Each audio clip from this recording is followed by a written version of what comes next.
සුරංගනාවි ඉසිරි සහ හොඳ යාළුවෝ. දුර ඈත කඳු අතර වලාකුළු මත දිලිසෙන සුරංගනා ලෝකයක් තිබුණා. උදෑසන හිරුකිරණ වැටෙන විට මල් පාටින් පිපෙන්න පටන් ගත්තා.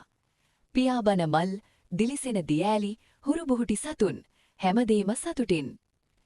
ඒ ලෝකේ ජීවත් වුණේ කුඩා, කරුණාවන්ත සුරංගනාවි ඉසිරි.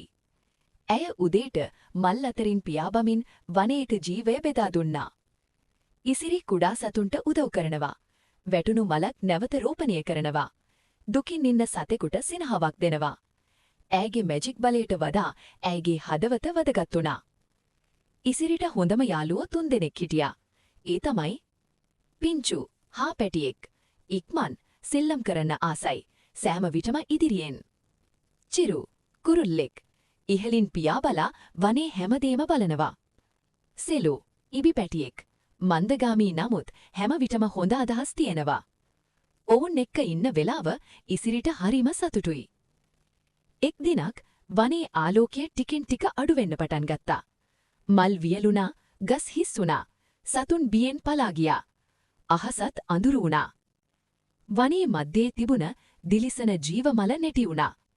ඒ මල තමයි සුරංග ලෝකයට ජීවේ දෙන එක. ඉසිරිට දුක හිතුණා. ඉසිරි යාළුවෝ එක්ක එකතු වුණා. ඔවුන් එකිනෙකා දිහා බැලුවා. බය තිබුණත් විශ්වාසය වැඩි වුණා. අපි එකට ගියොත් අපිට පුළුවන් කියන අදහස හැමෝටම හිතුණා. ඔවුන් වනයෙන් පිට වුණා. අඳුරු ගස්, වල් මල්, අමුතු ශබ්ද. පිංචු ඉක්මනින් මග හොයනවා. චිරු ඉහලින් අනතුරු බලනවා. සෙලෝ සුරක්ෂිත මග කියනවා. අහස කළු වුණා. තද වැසි.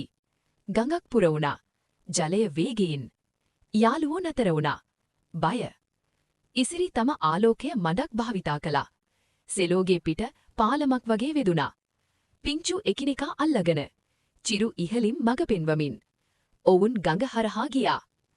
කඳු පාමුලේ මල් අතර ජීව මල තනිව. ඒ මල දුකෙන් දිලිසුණා. ඉසිරි සීරුවෙන් මල අතට ගත්තා. වනයට ආපසු. වනය තවම අඳුරයි. සතුන් බලාපොරොත්තුවෙන්. යාළුවෝ ටිකක් වෙහෙසයි. නමුත් සතුටුයි. ඉසිරි මල මුල් ස්ථානයට රූපණය කළා. ආලෝකය පැතිරුණා, මල් පිපුණා, සතුන් නටලා. ඉසිරි පියාඹනවා. යාළුවෝ පහලින් බලනවා.